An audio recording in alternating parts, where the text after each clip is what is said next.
যদি ভালো লেগে থাকে, খারাপ লেগে থাকে কমেন্ট করো, জানাও, শেয়ার করো। যদি তোমাদের ভালো লাগে তাহলেই বন্ধুদের মধ্যে শেয়ার করবো, নাহলে করার দরকার নেই।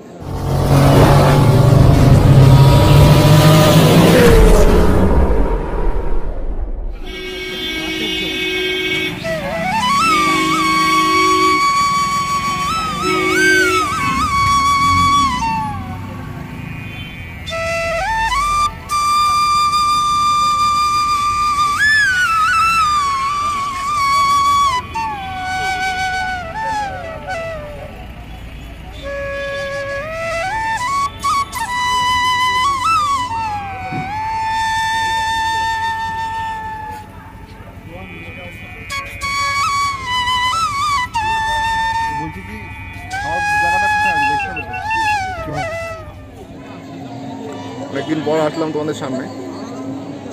এখন তো ভিডিও বানানো ভুলেই গেছি, কারণ তোমরা সাপোর্ট করোনি আমাকে। যারা শর্ট ভিডিও দেখেছো তারা আমাকে প্রথমে সাপোর্ট করেছো, যে কারণে আমার শর্টে প্রচুর সাবস্ক্রাইবার। তাদেরকে অসংখ্য ধন্যবাদ যে আমাকে 15,000 নিয়ে যাওয়া পর্যন্ত। সেটা তোমাদের জন্যই হয়েছে আমার 15,000। বাট আমরা ট্রাভেল ব্লগার, আমরা যে খরচাটা করি সেটা কিন্তু শুধু শর্ট ভিউয়ার্স হলেই হবে না, ওয়াচ টাইমের উপরও ডিপেন্ড করে।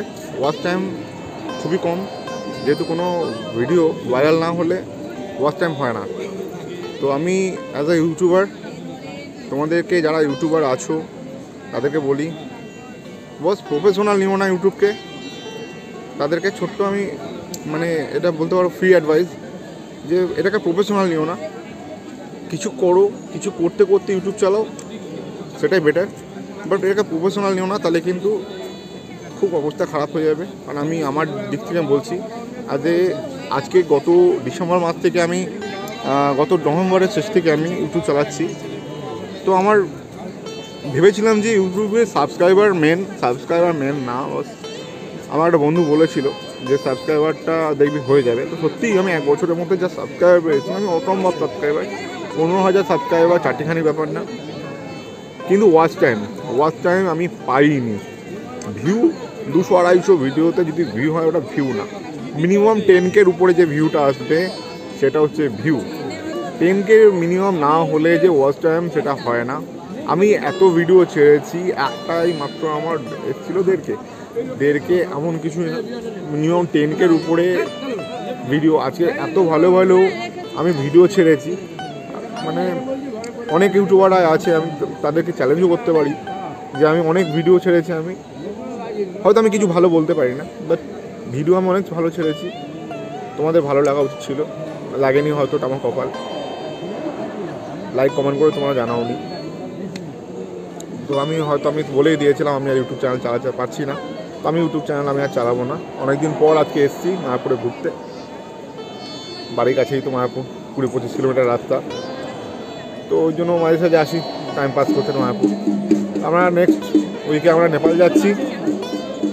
একটা শখ ছিল নেপাল যাওয়ার, যে নেপাল যাব।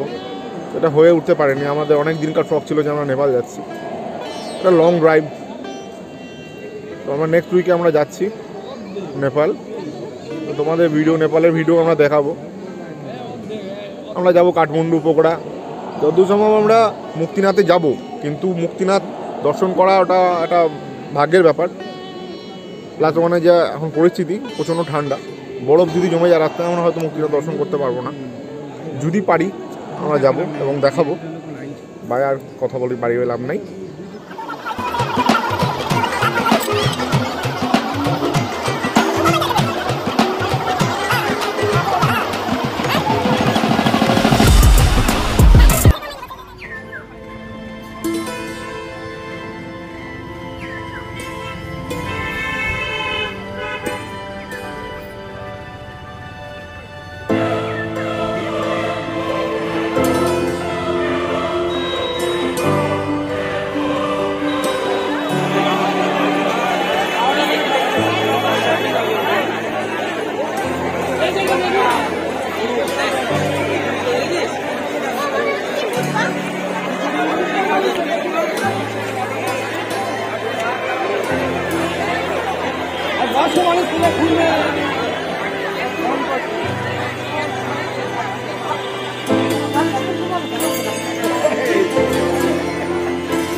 খাবারের লাইনটা দেখো, গীতা ভবনের দিকে প্রচুর লাইন খাবারের।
মায়াপুরে অনেকজনাই কিন্তু এই দিকের রাস্তাগুলো আসে না।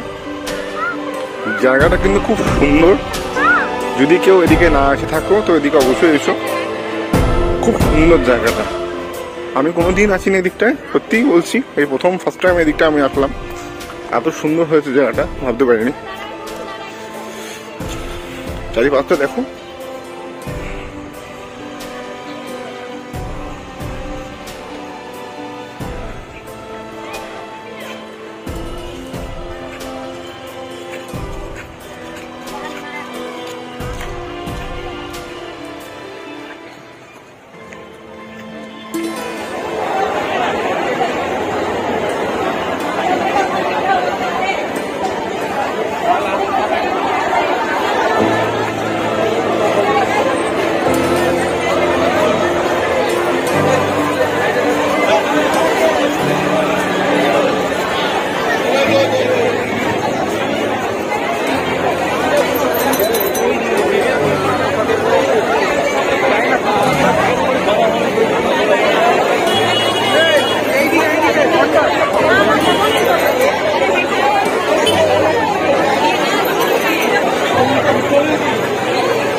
দিক নির্দেশ করা আছে। মন্দির, শিবন্তিনী দেবীর মন্দির এবং শ্রী জগন্নাথ মন্দির।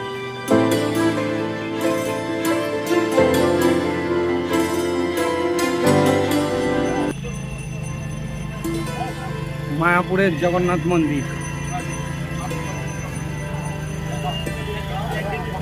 ভীষণ ভালো, শান্ত এবং সুন্দর পরিবেশের মধ্যে মায়াপুরের জগন্নাথ মন্দির।